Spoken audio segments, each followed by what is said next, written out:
Bismillahirrahmanirrahim.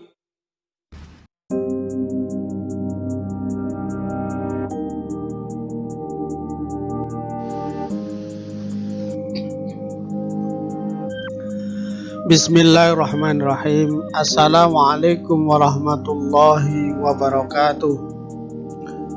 Alhamdulillahirabbil alamin wa bihi nasta'inuhu ala umuri dunya waddin wala haula wala quwwata illa billahil aliyyil azim. Asyhadu an la ilaha illallah wa asyhadu anna Muhammadar Rasulullah. Allahumma shalli ala Muhammad wa ala alihi wa sahbihi ajma'in. Amma ba'du. Sahabat sekalian yang dirahmati oleh Allah, di hari ke-17 atau materi ke-17 ini kita lanjutkan pengembangan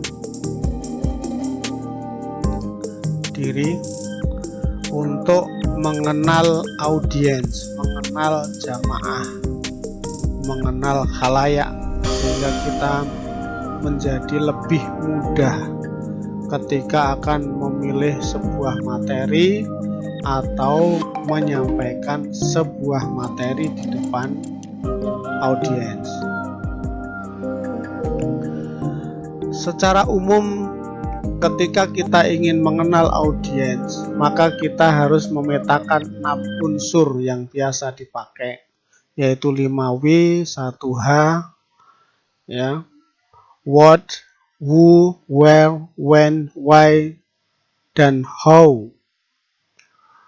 Ketika kita bisa bertanya tentang apa yang mereka butuhkan, apa yang mereka keluhkan, apa yang membuat mereka perlu untuk mendengarkan kita, apa yang akan kita sampaikan. Lalu siapa mereka? Kemudian siapa kita, apa yang bisa kita berikan kepada mereka sehingga mereka memahami tentang siapa dirinya. Dan apa yang bisa kita sampaikan sedikit agar mereka menjadi faham tentang sesuatu yang ada di dalam dirinya. Di mana mereka hidup, komunitasnya seperti apa, itu akan mempengaruhi dan memudahkan kita di dalam menyampaikan.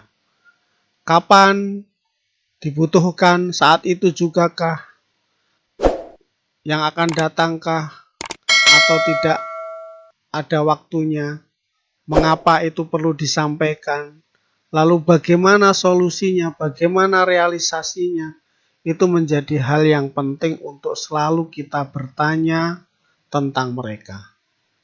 Atau mempertanyakan diri kita tentang apa yang bisa kita berikan, siapa yang layak untuk kita beri, di mana kita berikan, kapan tepatnya dibutuhkan, dan mengapa kita memberikan itu, lalu bagaimana seharusnya sesuatu itu kita berikan. Jadi 5W 1H ini juga tepat ketika kemudian digunakan oleh para khotib atau pembicara. Mengenal audiens sangat penting. Ada pepatah mengatakan tak kenal maka tak sayang. Atau yang kita kenal dari firman Allah berbicara dengan bahasa kaumnya. A'udzubillahi minasyaitonirrajim. Wa ma arsalna mir rasulin illa bilisani qaumihi liyubayyina lahum. Fayudhillullahu man yasha'u wa yahdi man yasha' wa huwal azizul hakim. Shadaqallahul azim. Kami tidak mengutus seorang rasul pun melainkan dengan bahasa kaumnya, supaya ia dapat memberi penjelasan dengan terang kepada mereka. Maka Allah menyesatkan siapa yang Dia kehendaki dan memberi petunjuk kepada siapa yang Dia kehendaki. Dan Dialah Tuhan yang Maha Kuasa lagi Maha Bijaksana. Al-Quran Surah Ibrahim atau surah ke-14 ayat 4. Dalam konteks mengenal audiens, maka berbicara dengan bahasa kaumnya adalah menjadikan kita lebih mudah apa yang kita sampaikan difahami oleh mereka.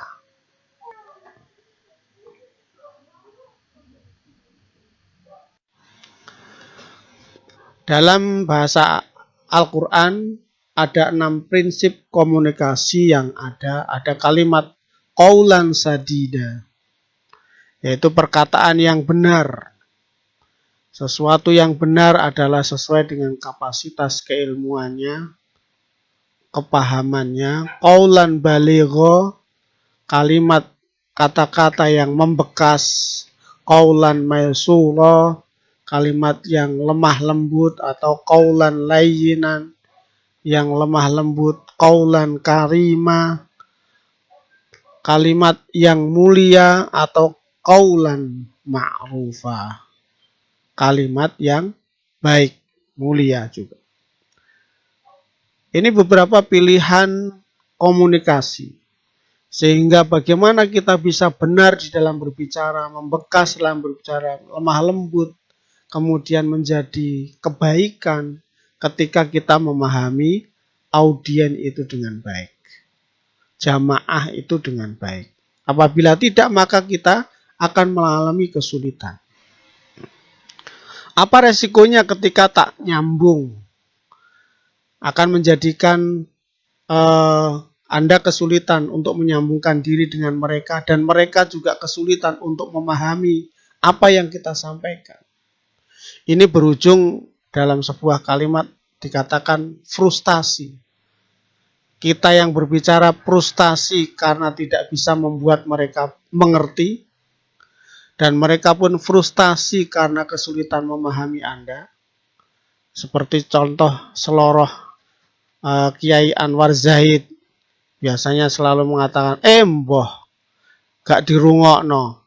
Bu. Nah, itu sebagai salah satu trik untuk menghubungkan komunikasi yang baik dengan karakter mereka. Atau kalimatnya A'ak Kim yang selalu atau sering mengatakan, betul tidak? Nah, kalimat itu adalah untuk memastikan bahwa bahasa yang disampaikan oleh A'ak Kim itu nyampe atau tidak. Betul tidak? Kalimat itu menjadi kalimat penentu. Atau Kiai Haji Zainuddin MZ yang selalu sering mengatakan betul? Betul apa betul? Kalimat itu adalah menjadi salah satu trik untuk memahami mereka ini nyambung apa tidak dengan bahasa yang mereka gunakan. Setiap komunikasi bersifat unik. Ceramah adalah juga sebuah komunikasi. Nah, seorang khotib yang hebat, pembicara yang hebat, biasanya akan terlebih dahulu berusaha mengenali kepada siapa mereka berbicara, kemudian menyesuaikan isi pembicaraan agar relevan dan efektif. Kenapa? Materi yang sama belum tentu disampaikan dengan cara yang sama dan bahasa yang sama. Jadi di tempat yang berbeda bisa jadi tidak dipahami, tetapi di tempat lain bisa dipahami. Audiens yang berbeda, maka temanya bisa berbeda, istilahnya bisa berbeda, kalimatnya bisa berbeda. Istilah-istilah yang kita gunakan juga berbeda. Kalimatnya juga berbeda. Temanya juga berbeda. Lalu apalagi yang membuat berbeda? Sapaannya, motivasinya, gendernya. Laki-laki atau perempuan juga mempunyai kepentingan dan kebutuhan yang berbeda-beda. Sehingga dengan perbedaan yang seperti itu kita semakin paham bahwa audiens jamaah perlu difahami siapa mereka, apa yang perlu kita sampaikan, bagaimana agar mereka bisa paham. Nah, itulah sahabat sekalian dirahmati Allah, semoga bermanfaat dan semoga kita punya kepedulian untuk mengasah keterampilan mengenal jamaah atau audiens dengan baik. Alafumikum. Wabillahi taufiq walhidayah. Wassalamualaikum warahmatullahi wabarakatuh.